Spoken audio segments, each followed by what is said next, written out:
안녕하십니까. 권순장의 브릿지 권순장입니다.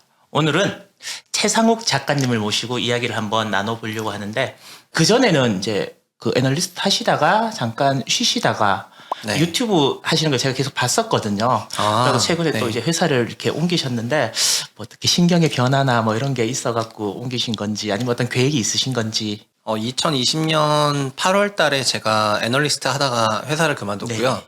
당시 회사에서 유튜브를 하지 말라는 그런 지시가 있어서 제가 불합리하다 해서 바로 다음날 사표를 대책 없이 슈카님도 그런 것 같던데. 저 슈카님도 만났어요. 네. 그 건 때문에. 아. 그랬더니 슈카님은 자기 징계를 받았다 하더라고요. 네. 그래서 나는 유튜브를 계속하면 징계를 한다고 한다. 근데 난 유튜브 좀 하고 싶다. 이렇게 해가지고 당시에 좀 애널리스트로서 매너리즘에 빠져 있기도 하고 그래가지고 그냥 과감하게 때려쳤는데 때려치고 나니까는 먹고 사는 게 이슈가 되는 거잖아요. 제가 그 당시에는 영등포 당산동에 살았는데 주택담보대출도 있고 막 현금 나갈 게 많다 보니까 그거를 어떻게 메이크업을 할까 하면서 좀 유튜브를 해야 되겠다고 해서 유튜브를 좀 열심히 하고 근데 또 나오니까는 유튜브만 하긴 아쉬워서 제가 창업을 한 게 있거든요. 그래서 부동산 세금을 계산해주는 네.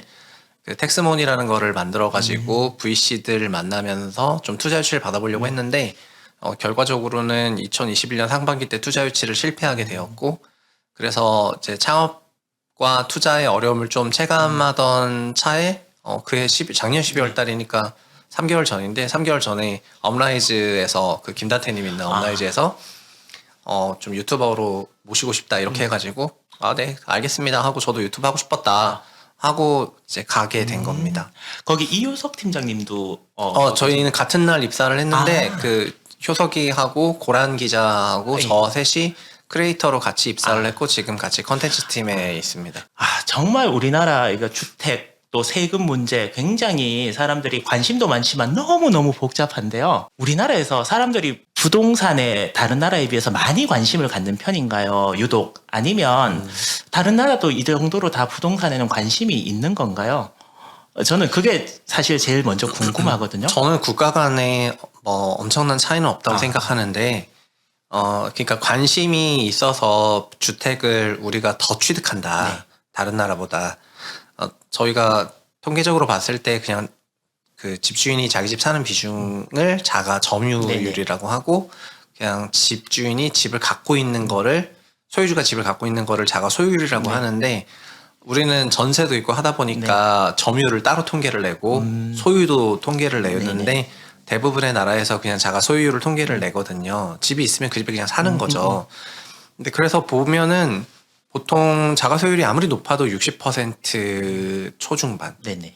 네, 그리고 그런 수준에서 얼추 다 비슷하게 만나기 때문에 우리나라가 유난히 저희도 자가 점유율은 50% 중반이고요. 네. 그러다 보니까는 저희가 더 높다 이렇게 말하기는 어렵다고 생각합니다. 그것만 봤을 땐 다만 부동산도 시장 가격이 있어서 시총을 다 더하면은 지금 한 6,500조 원 정도 되는데 이게 주식시장 시총의 거의 2배 반이 넘어가기 때문에 그리고 그 나라 GDP 대비해서는 3배가 넘어가고요. 그래서 GDP 대비 3배가 넘어가는 주택 시가총액을 갖고 있는 나라는 거의 유례가 없고 그러니까 저희가 주택 가격이 좀 고평가되어 있는 나라에 속하고 그리고 그냥 부동산에 대한 관심은 다 높죠. 다 높은데 가격이 높으니까 이제 관심도 높은 게 아닌가 이렇게 생각을 합니다. 우리나라처럼 세금이 복잡한 나라가 또 있을까요? 저도 이제 다른 나라 세금에 대해서 전문가가 아니기 때문에 다만 우리나라 세금만 하더라도 너무 복잡해진 건 사실이고 1세대 1주택자냐 2주택자냐 조정적 2주택자냐 일반 2주택자냐 주택임대 사업자냐 등등에 따라서 다 세금 달라지기 때문에 뭐 많이 복잡하다고 생각합니다. 그래서 제가 텍스본 만들 때도 그 지방세법만 책이 두께가 이만하거든요. 그거를 가지고 업데이트를 해야 되는데 업데이트 한번 할 때마다 머리 터졌던 기억이 있어가지고 뭐 본론으로 들어가서 정권이 바뀌면서 부동산에 대해서 이제 관심이 또 훨씬 더 많아진 게 사실이지 않습니까? 네. 어떤 나라의 대통령이 바뀌었다 하더라도 그걸 마음대로 할 수 있는 게 아니고 입법을 거쳐야 하는데 네. 요즘 신문이나 이런 것들을 보면 공약 사항대로 그래도 다 이행이 될 것처럼 그렇게 이야기를 많이 하더라고요. 이런 네. 공약을 냈으니까 뭐는 폐지가 되고 뭐는 낮춰지고 이런 식으로 이야기를 하던데 그런 부분들은 조금 더 대통령이 할 수 있는 일과 법을 개정을 해야 되는 이렇게 나누어서 보는 게 합당한 거죠. 저는 일단은 그 총론적으로 접근하는 게 맞다고 네. 생각을 하고, 그런가요? 그리고 총론적으로 봤을 때 이제 윤석열 정부가 부동산 규제 완화를 할 것이라는 거는 또 시장적인 정책을 낼 거라는 거에 대해 가지고는 이제 이견이 없는 부분이고, 다만 그 시장적인 정책을 해야 되는 과정에서 국회 동의를 구해서 해야 되는 것도 있고, 또 그냥 정부 부처 발의를 해야 되는 것도 있을 정도로 나누는 것이지, 그러니까 총론은 정해졌다는 게 중요하다고 생각을 합니다. 네, 그러니까 종전에 있었던 문재인 정부의 5년과 앞으로 있을 윤석열 정부의 5년은 굉장히 다를 수밖에 없다고 보고 있습니다. 안 그래도 제가 그 운영하시는 최부심이라는 네. 유튜브 채널에 가서 이제 쭉 얘기를 봤는데 와 이런 분이 계셔서 내가 공부를 좀 덜 해도 되겠구나라고 할 정도로 공약집을 꼼꼼하게 읽으셨던데 거기에 대해서 여러분들도 알고 계시면 뭐 집값이 오른다 내린다를 떠나서 앞으로 이런 정책들이 나오고 이렇게 변해 가겠구나라는 큰 틀을 알 수 있을 것 같아갖고 저희들이 이제 모신 건데요. 네. 지금 가장 크게 바뀌는 거, 네. 문재인 정권과 아니면 윤석열 정권으로 넘어오면서 가장 크게 바뀌는 부분들은 어떤 것이며 그것들이 어떤 식으로 시장에 영향을 미칠지 좀 큰 틀에서 전반적으로 얘기를 좀 해주셨으면 좋겠습니다. 일단은 제일 크게 바뀌는 거는 윤석열 정부에서는 다주택자를 바라보는 그 시선이 문재인 정부가 바라봤던 것과 180도 다르다. 180도 다르다. 네, 이렇게 말씀을 드리고 싶고요. 문재인 정부에서 다주택자를 바라봤던 시선은 2017년 파리부동산 대책에서 가장 대표적으로 드러났었는데 다주택자가 집을 더 사더라. 집을 더 사니까 이게 한 12년부터 15년까지 보니까 다주택자가 집을 2주택 이상인 사람이 집을 더 사는 비중이 전체 주택 거래에서 7%도 안 됐는데 15년, 16년, 17년이 되니까 다주택자가 주택 매매 거래 비중이 14%, 15%로 2배 이상 올라온 걸 보니까 그리고 16년부터 주택 가격이 올랐거든요. 그러니까는 자연스럽게 결론이 다주택자가 집을 더 사가지고 초과 수요니까 집을 사서 주택 가격이 올랐으니까 다주택자 이꼴 주택 가격 앙등 요인이라고 생각해서 첫 번째 종합부동산 대책인 파리 대책에서 다주택자를 규제하는 정책을 발표를 한 게 문재인 정부의 시작이었습니다. 다주택자의 규제의 연장선에서 대출 관련 규제도 있었고 다주택자는 전세 끼고 집을 샀는데 대출 관련 규제를 해버리면서 실수요자가 타격을 받은 게 있었지만 일단 대출 관련 규제를 했고요.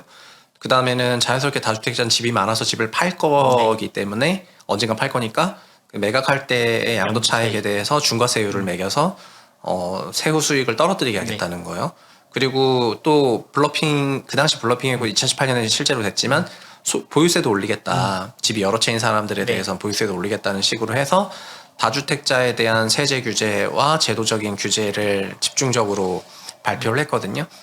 윤석열 정부에서는 이거를 정반대로 다주택자를 정반대로 보고 있는데 다주택자를 주택가격 앙등 원인으로 본다는 컨셉이 아니고 새로운 시각으로 보고 있는 부분이 임대주택의 공급원으로 보고 있다는 게 가장 큰 차이인 것 같고요. 이 부분을 설명드리려면은 우리나라에 약 2,200만 가구가 있고 그 중에 900만 가구 정도가 무주택 가구세요. 그리고 20년 말 기준으로 175만 채 정도가 공공주택이더라고요. 그래서 약 920만이니까 170 빼면 750만 정도가 민간 임대주택이고 이 민간 임대주택이라는 게 저희가 만나는 그 다주택자 임대인과 저희가 제가 임차인신 분이면은 전세로. 중개사에서 만나는 중개사에서 딱 중개사를 대동하고 임대인이 누구십니다. 주민증 보고 임차인 누구십니다. 주민증 보면 딱 임대 임차인인데 그래서 그 다주택자가 집을 여러 채 매입을 하고 그거를 임대로 돌렸을 때 임차 공급이 늘어나는 거기 때문에 윤석열 정부에서는 다주택자를 임차 공급 원으로 보는 시각이 매우 강해요. 그래서 다주택자에 대한 규제 완화를 해주겠다는 게 마치 부동산으로 돈을 번 거에 대해서 수익 실현하고 엑시트 해주겠다처럼 이제 되게 받아들여질 수 있는데 그 공약집만으로 봤을 때는 그런 부분도 물론 존재하지만 네. 그거보다 더 큰 거는 임차주택 공급을 충분히 해주면 임차료가 안 오르지. 약간 이런 생각을 하는 거거든요. 그래서 이게 제일 다르다고 생각하고 이게 개인 레벨에서만 다른 게 아니고 기업 레벨로 가서도 달라지는데 저희가 박근혜 정부 때 기업형 임대주택 사업자라는 게 있었는데요. 네.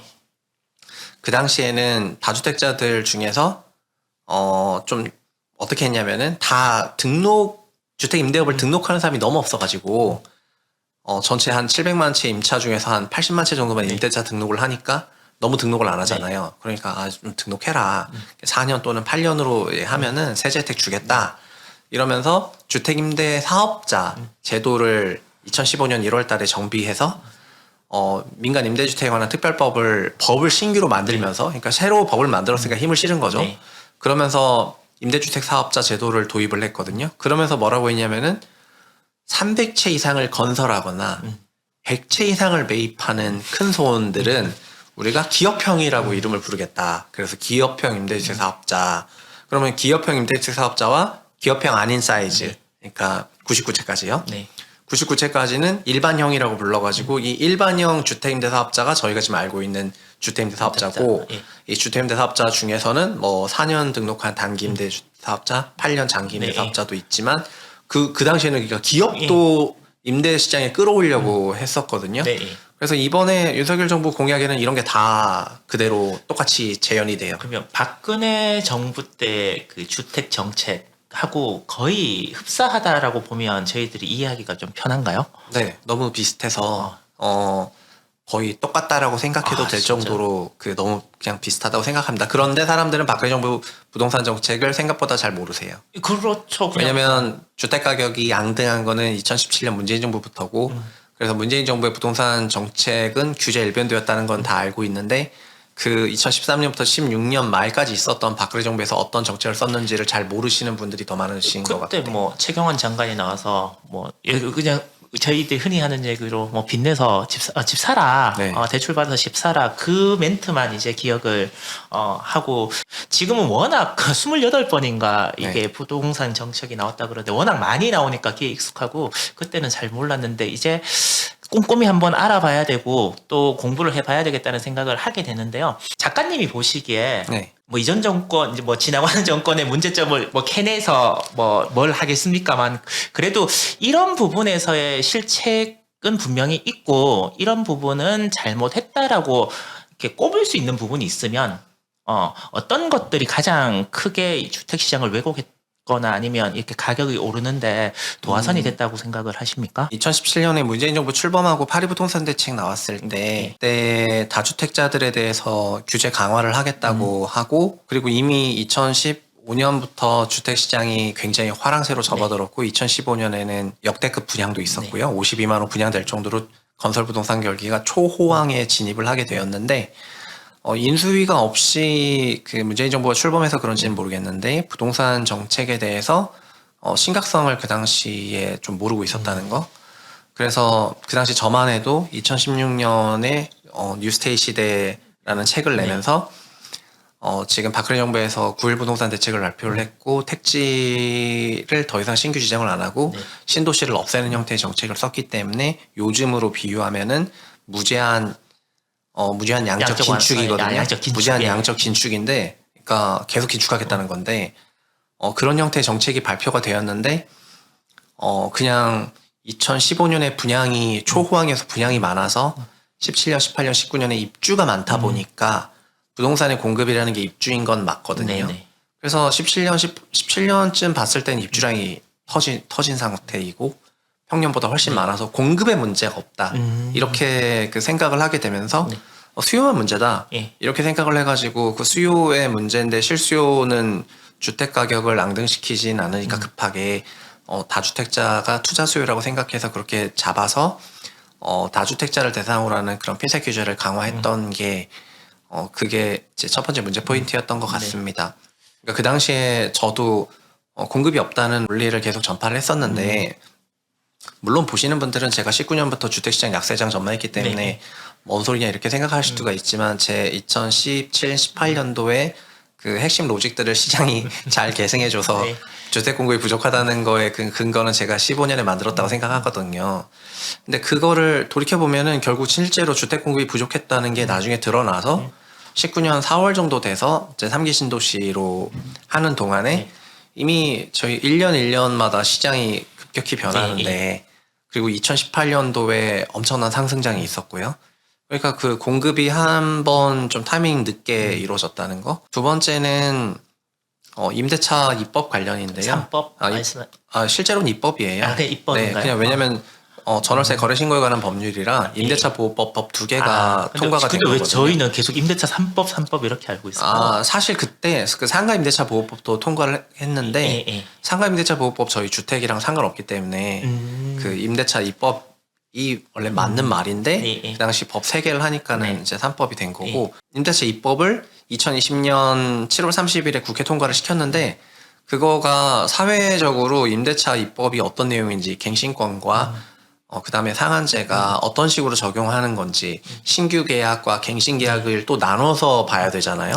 종전 임차인이 동일한 경우와 다른 경우 또 심지어 종전 임차인이 동일하더라도 신규 계약인 경우가 있는데 이런 것들에 대해서 사회가 다 스터디가 되지 않은 상황에서 일단은 그냥 강행해버린 거 그것 때문에 임차료가 재폭등을 하게 되고 그래서 710 부동산 정책을 그 당시에 발표를 하고 나서 어떻게 보면은 엄청나게 빡빡한 세제 정책을 내고 나서 이제 시장이 그냥 물리적으로라도 횡보할 수 있는 국면이었는데 그거를 바로 그 달 말에 임대차 입법 그냥 덜렁 통과시키면서 임차료가 거의 50% 상승하도록 해서 임차료가 올라가니까 또 매매 가격이랑 붙어서 전세기 갭투자 수요가 1주택자한테도 다시 올라오게 되고 이런 것들이 반복되면서 정책 실패를 하게 된 거. 특히 이게 뼈아팠던 거는 21대 국회가 20년 4월 출범하고 그 당시에 2020년이 코로나하고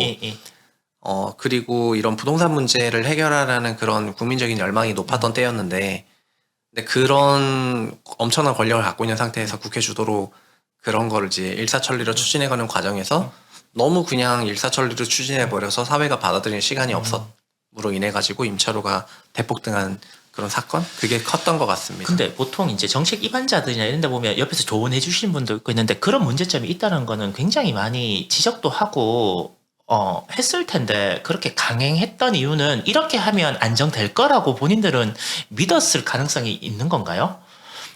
그럼요. 본인들은 이렇게 하면 안정될 거라고 믿고 그냥 그렇게 했던 결과는 많은 사람들은 이렇게 하면 안 될 거라고 얘기를 했는데 그러면 이렇게 대화가 서로 지금 안 되고 있는 거죠. 그런 부동산 정책 같은 거는 예를 들면은 청와대 주도인지 국토부 주도인지 그리고 당 주도인지 또 그냥 아니면 같이 다 같이 내는 건지 등등에 따라 가지고 의사결정하는 사람이 다 다를 수밖에 없고 다만 지난 문재인 정부 5년간을 돌이켜 보면은 초창기 때는 청와대와 국토부 주도로 정책을 냈었고요. 그러다가 2010년 21대 국회가 출범하고 나서는 국회 중심으로 정책을 냈었고요. 그리고 제 생각에 2021년엔 정책이 안 나왔어요. 그러니까 다 놀았다는 거죠. 그런 부분도 이제 뭐 나중에 선거에까지 영향을 줬다고 생각하는데 근데 그런 정책을 낼 때 다 토론을 하고 외부 전문가 자문도 불러서 하지만은 어느 정도 기본적인 안건에 대해서는 그게 나와 있고 그 안건에 대한 그런 자문 정도라고 생각하지 그 백지 상태에서 자문하진 않는다고 보거든요. 그렇군. 네, 그렇게 생각합니다. 보통 그러면 자기들이 듣고 싶은 것만 듣겠다 맞죠? 그렇게 하게 되면 좋은 부분들은 크게 좀 별로 이제 부작용이나 이런 부분들은 충분히 만회할 수 있다 이런 생각으로 계속해서 정책 입안이나 이런 것들을 할 때는 들을 수밖에 없는 입장이겠다는 생각이 들거든요. 최근에 윤석열 당선인의 집무실 용산 이전권이 비슷하다고 생각하는데요. 주변에서 아무리 많은 자문을 하더라도 본인이 가겠다고 하면 가는 거지 않습니까? 그렇게 말씀하셔도 되는 거 제가 되게 조심스럽게 말씀드리고 있는데. 아니 그러니까 뭔 얘기냐면은 답이 정해져 있다는 거는 그러니까. 그거는 여야가 동일하다는 얘기입니다. 네.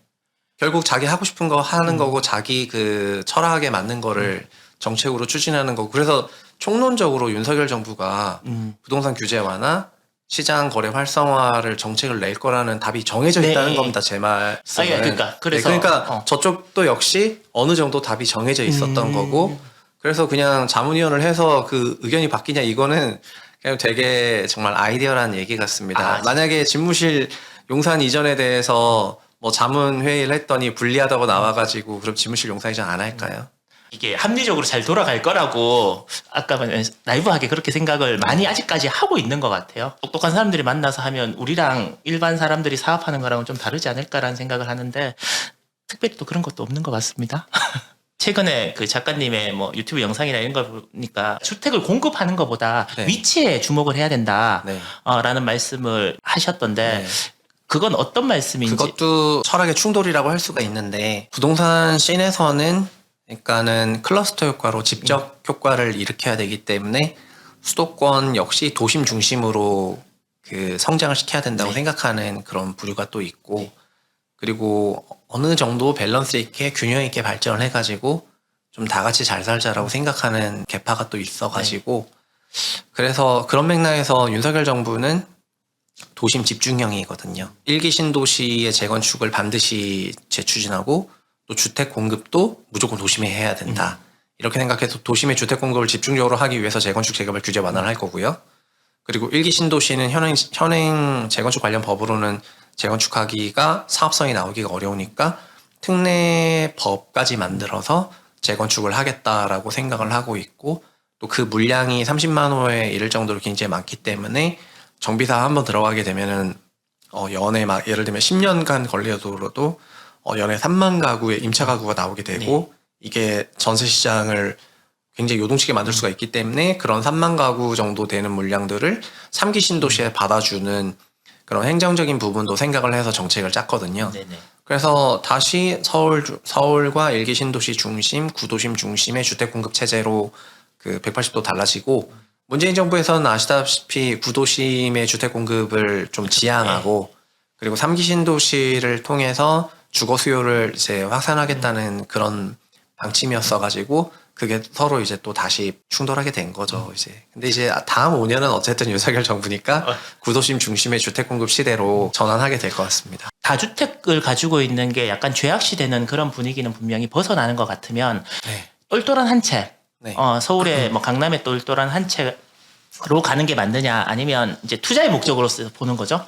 아니면 그냥 조금 지방에 갭 투자를 할 만한 여러 개의 주택에 투자를 하는 게 맞느냐 이렇게 또 자기들끼리는 뭐가 옳으냐 그러냐 갑론을박이 있을 것 같은데 작가님이 생각하시기에는 이제 또 똘똘한 한 채의 시대에서 그냥 다주택으로 넘어가는 또 그런 변환의 시기 뭐 이렇게 저희들이 받아들여야 될. 네, 저는 박근혜 정부 2013년에서 2016년 말이 다주택자 그 중심 시대였다고 생각을 하고 그때 임대사업자 정책부터 시작해서 그리고 개인들 중에서도 나도 99채 이상 사가지고 기업형이 돼야지 막 이런 야망을 품었던 사람도 있었고 실제로 일부 개인은 2200세대 이상 매입을 했고 그런 경우가 많이 나왔었는데 문재인 정부에서 다주택자 규제를 했기 때문에 자연스럽게 집을 여러 채 갖고 있어서 보유세를 많이 내고 양도세를 많이 내는 것보다는 차라리 똘똘한 한 채를 갖고 있는 게 낫다고 생각을 해서 이 똘똘한 한 채라는 용어도 2018년 9.13 정책 이후에 처음 나왔거든요. 다시 윤석열 정부에서는 다주택자 중심 시대를 생각을 하고 있다고 저는 판단하고 있기 때문에 똘똘한 채 포지션에서 다시 다주택자 포지션으로 갈아타는 게 낫다고 생각을 하고요. 다만 그런 건 있는데 현재 상황은 어떤 상황이냐면은 주택을 투자로 생각하시는 분들이 정말 외곽 지역까지 가서 투자를 한단 말이에요. 네네. 지방의 소도시까지. 예, 맞습니다. 그거는 제가 생각할 때 어떤 느낌이었냐면은 중요 지역은 이미 규제 지역으로 다 덮어버렸기 때문에 규제 지역이 아닌 지역에 가서 그냥 좀 투자를 하겠다는 그런 생각의 발로로 또 다 시장 전체가 좀 올랐으니까 강세장이었으니까 좀 손이 덜 탄 그런 지역을 찾아가서 먼저 발굴하겠다는 그런 생각이었던 것 같은데 윤석열 정부에서는 그래서는 절대 안 된다고 생각해요. 현재 규제 지역이 다시 메인스트림이 될 거라고 생각을 하거든요. 규제 지역을 다시 어차피 해제할 가능성이 높을 뿐더러 그리고 규제 지역을 해제했을 때 주택임대사업자 제도도 다시 부활한다는 게 공약이 있고 그러면 소유주택 사서 주임사 등록하는 걸 규제 지역에서 즉 도시 사이즈가 큰 데서 하는 게 유리하지 아닌 지역에서 하는 게 유리한 건 아니기 때문에 큰 틀에서 이런 변화도 나타날 거라고 생각합니다. 투자의 관점으로 이제 주택을 뭐 집을 보는 분들이 계시는가 반면 그런 분들이 굉장히 죄악시하고 나쁘다. 부동산이라는 거는 한정되어져 있고 위치가 굉장히 많은 부분을 차지하는데 그래서 집을 많이 갖고 있는 사람들을 굉장히 나쁘게 이야기하시는 분들이 가지고 있는 가장 큰 오류? 뭐 아니면 생각을 이런 식으로도 한번 해봤으면 좋지 않을까라고 하는 부분들이 있으면 좀 말씀을 좀 봐주시면 좋겠어요. 왜 제가 이런 질문을 하냐면 너무 극단적이거든요. 집이 없는 사람은 집이 한 채만 있으면 좋을 것 같지만 또 집이 한 채 있는 사람은 내가 집을 갖고 있으니 내 자산이 이만큼 증가하는 걸 목도했고 그러다 보니까 이게 투자의 대상이구나라고 자연스럽게 그렇게 생각이 넘어가는 것 같더라고요. 제 주변에서는. 근데 없는 사람들은 이제 다주택자가 무조건 나쁜 사람. 너무 극단적으로 갈라져 있어가지고 제가 한번 나누어서 여쭤보는데 문재인 정부 5년 동안에는 어쨌든 약간 교조적이라고 비판받는 그러니까 집은 이제 투자의 대상이 아니고 사는 것이고 그러니까 집으로는 뭐 돈을 벌지 못하게 하겠다 예. 이런 발언들을 했고 저는 우리나라 국민들이 사실 그런 고위 관료들이 하는 말을 굉장히 의미 있게 듣는다고 생각을 하거든요. 그런 처음 생각을 했었던 게 2014년 724 부동산 대책이 나왔을 때 대출 규제 완화해 주니까 언론에서는 빚내서 집 사냐라고 깠지만 전년비 주택담보대출 4배 이상 일으키면서 대출 열어주니까 빚내서 집을 사야 되겠다 이러면서 정책에 그대로 순응하는 거를 보면서 그런 말들을 실제로 굉장히 잘 지킨다고 생각을 했어요. 뉴스화는 그런 말들을 어긴 사람에 대해서 뉴스화가 많이 되지만은 그래도 꽤 많은 사람들에게 그래 그냥 똘똘한 채 내가 집은 이제 내 집으로 만족하고 그다음 뭐 투자는 부동산도 있지만은 뭐 다른 걸로도 주식도 하고 해주식도 하고 하면 되니까 이렇게 생각하는 그런 어느 정도의 분위기가 있었다고는 생각을 하고 네. 국민들이 그런 생각을 했기 때문에 문재인 정부에서 그런 부분에서 일탈을 했던 사람들에 대해서 분노도 컸던 거거든요. 너네 말은 그렇게 하고 뒤로는 자기 사리사욕 챙기냐는 그런 거에 대해서 분노했던 게 거기서 나왔다고 생각하는데 윤석열 정부에서는 그런 교조적인 지침이 없어서 뭐 집으로 돈 못 벌게 하겠다 이런 게 없기 때문에 사람의 투자에 대한 그런 어떤 본능을 부동산 주택에서도 얼마든지 할 수 있도록 점차 그런 분위기가 무르익어 갈 거라고 생각을 하고 그리고 앞으로 5년 동안은 솔직해지는 그런 사회 분위기로 바뀌어 갈 거라고 생각을 합니다. 개인적으로는 오면서도 택시를 타고 왔는데 생각을 했는데 교통 서비스 하나만 하더라도 자가용일 수도 있고 렌트일 수도 있고 리스일 수도 있고 대중교통일 수도 있고 타입이 선택지가 굉장히 많은데 이 주거 서비스의 경우에는 선택지가 몇 개 없거든요. 그리고 자가이거나 임차인데 임차도 우리는 개인 임대차가 99%니까 개인 임대차여야 되고요. 운 좋게 주택임대사업자 등록한 사람이면 장기 임대가 가능한데 그러니까 임대에 물론 타입이 전세냐 월세냐 반전세냐 등등 그런 구성이 있긴 있지만은 이런 이 주거 서비스가 저희가 내야 되는 가장 비싼 서비스 중에 하나인데 그 주거 서비스 비용을 너무 비싸게 내게 된다면은 결국 다른 쪽에서 그 깎아먹는 게 발생하는 거여 가지고 그래서 주택 가격이 그러니까 투자로 주택 가격을 그냥 솔직하게 접근하고 하는 게 이제 저희가 5년 동안 이제 맞이할 그런 미래의 모습이긴 한데 그게 되고 나서 다 이렇게 다 같이 크게 상승한 주택 가격을 5년 후에 바라봤을 때 그럼 결국에는 그 후대로 갈수록 진입이 어려워지는 거잖아요. 그래서 그냥 계속 어차피 전세 살게 되고 그래서 저는 그냥 누구나 다 그런 바람을 갖고 있겠지만은 물가 상승률 레벨에서 안정적으로 관리되는 게 제일 아름다운 모습이 아닐까 이렇게 생각을 하고 있고 저희가 그래서 주택 가격도 물가 상승률 큰 폭으로 상승했을 때 이럴 때 막 앙등했다라는 표현을 쓰지 그냥 완만하게 갔을 때는 그런 말을 서로 안 하고 하지 않습니까? 그래서 그냥 서로 집값이 어디가 너무 엄청나게 올랐다 이런 얘기 안 하는 시대가 좀 빨리 왔으면 좋겠습니다. 자본주의 사회에서 빈부의 격차나 이런 것들은 필연적으로 날 수밖에 없는데 이게 집에 대한 빈부의 격차는 물론 따라잡을 수가 없다 아니면 내가 잘못한 게 아니고 그냥 주어진 거다 뭐 이런 생각들을 많이 갖고 있어서 그런지 여기에 대해서 약간 저는 그래서 이번에 윤석열 정부에서 기업형 임대주택 정책을 다시 부활한 게 2016년에 뉴스테이 정책을 보고도 그때 그런 말을 썼었는데 이런 뉴스테이가 한국 임대차 시장에서는 게임 체인저가 될 수 있다고 생각을 하고요, 개인적으로. 어떤 게임 체인저냐면은 테슬라로 비유를 하자면은 전기 자동차가 테슬라 모델 S 이전까지는 다 희한하게 생겼잖아요. 예.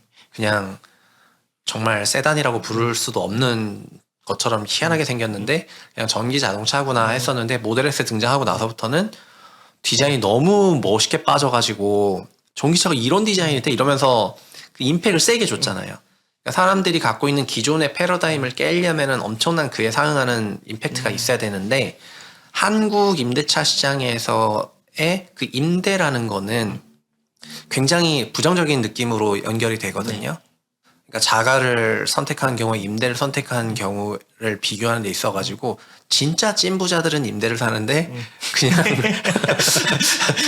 네, 정말 찐부자들은 임대를 삽니다. 뭐 집을 왜 갖고 있습니까? 그냥 몇 년씩 이사 다녀도 되는데. 그래서 그런데 임대라는 이미지에 대해서 굉장히 부정적으로 많이 주잖아요.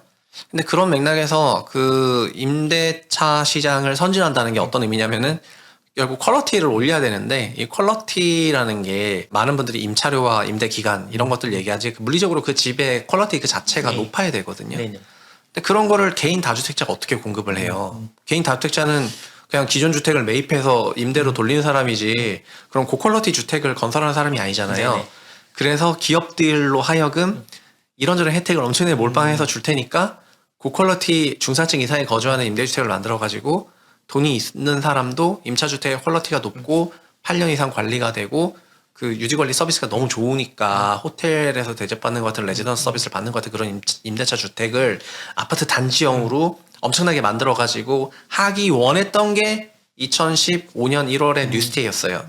근데 그거를 제도만 발표하고 나서 백업을 안 해주니까는 이제 아무 때도 못했는데 윤석열 정부에서 공약집을 읽다가 제가 좀 소름 돋았던 부분은 3기 신도시의 네. 민간택지 부분의 네. 일정 부분을 기업형 임대주택으로 돌리겠다 하더라고요. 그 얘기는 뭐냐면은 이제 땅이 있다는 거예요. 기업형 임대주택 사업자들한테 너가 그렇게 임대주택에 대해서 고퀄리티로 뭔가 좀 하고 싶다면은 3기 신도시 땅 불출해 줄 테니까 네가 받아가서 해라. 약간 이렇게 주는 건데 이게 굉장한 의미에서 저는 게임 체인저라고 느꼈거든요. 공공기관이 하고 있는 공공임대는 주거복지 개념이고 이 민간임대 시장은 개인이 99% 하고 있는데 이거를 기업이 한 차원 더 높여가지고 고퀄리티 임대주택을 공급하면서 저희한테 충격을 한번 줘야지 임대차 시장에 그 변화가 한번 찾아올 거라고 생각해요. 그러면 거기에 대한 뭐 세제 혜택 포함해서 나머지 뭐 법이나 뭐 임대차법 이런 것들도 개정이나 이런 것들이 순차적으로 다 이루어져야 아니요, 이미 되겠죠? 현재 민간 임대주택에 관한 특별법이 다 있는 그건 상태이고 있는 거. 예. 그리고 공약에서는 그거를 나중에 처분을 할 때 그 공제율이 원래 현재는 장기 공제가 70%인데 80%로 공제율까지 높여줘가지고 처분할 때 사실상 세금 안 낸다는 얘기고 근데 어차피 법인은 법인세 내겠지만요. 법인은 법인세 내겠지만은 보유세라든가 소득세라든가 이런저런 혜택부터 시작해서 뭐 많으니까. 네.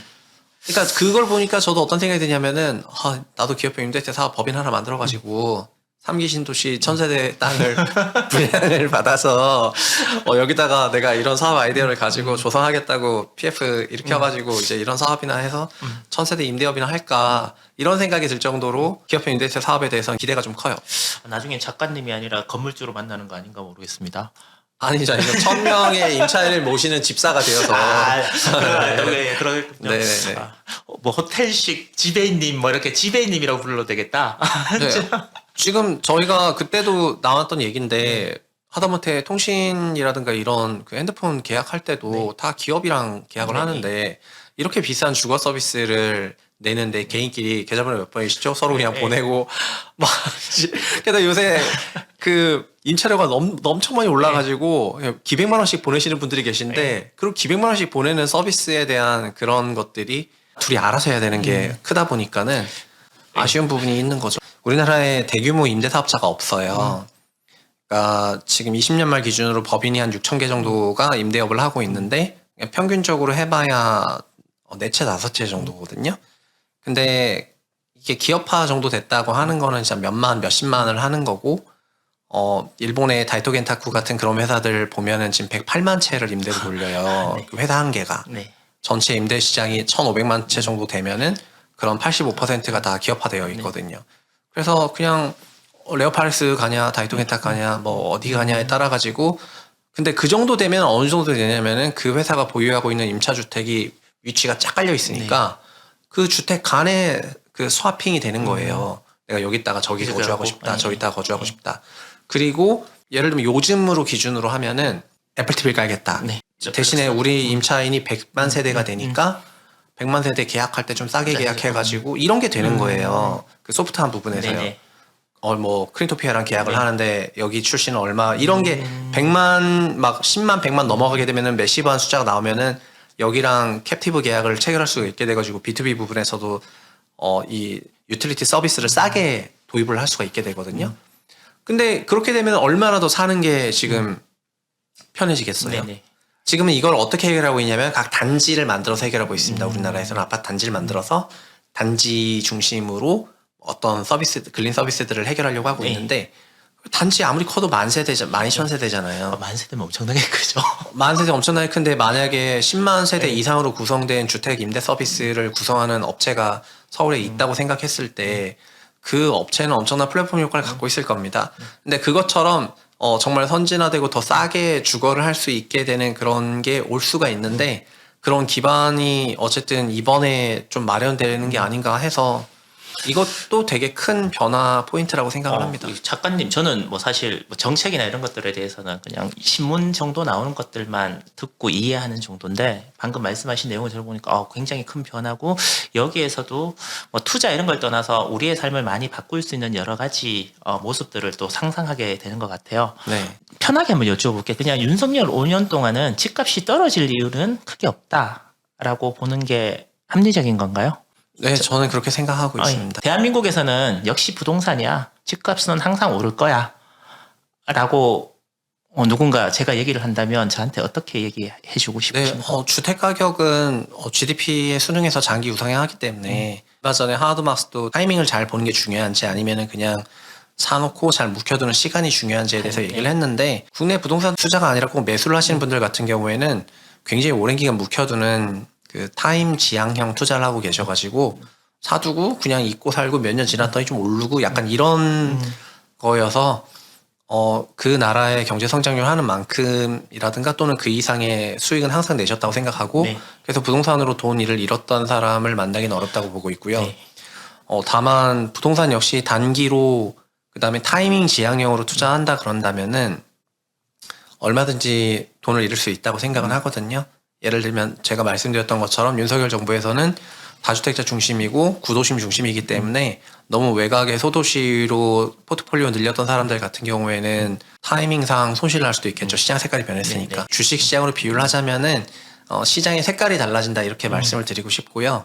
주도주가 바뀐다? 네, 주도주가 완전히 바뀐다고 생각을 하고 있고 그냥 다시 구도심 중심으로 또 구도심의 재건축 재개발 중심으로 또 소형주택 중심으로 그리고 다주택 포지션을 잡는 사람이 유리하도록 그 시장이 달라진다고 생각을 하는 게 합리적인 것 같고요. 그래도 종전의 주도주였던 그런 똘똘한 한 채의 시대가 좀 저물면서 이런 시대가 펼쳐지는 게 연착륙할지 경착륙할지까지 모르겠지만은 정책 자체는 그런 식으로 디자인이 돼 있다고 생각하기 때문에 이 시점에서 적합한 타이밍이라고 생각해서 제가 제언을 한다면은 신도시 중심, 그러니까 구도심 중심으로 소형주택이 투자 유망하다 이렇게 말씀을 드릴 수가 있을 것 같고요. 다만 타이밍이 아니라 진짜 말 그대로 그냥 부동산 씬 전체를 놓고 바라본다면은 이게 1, 2년짜리 얘기는 아니어가지고 그냥 한국이 경제 성장하는 한은 주택 가격은 우상향한다고 생각을 하는데요. 그렇게 봅니다. 물론 이런 기간에도 조정은 굉장히 길게 나올 수가 있다고 생각하고 네. 그런 조정까지 다 포함해서 말씀드린 저희가 91년부터 차트 그려보면은 이렇게 GDP 대비 초과 상승하는 구간은 2번 나오거든요.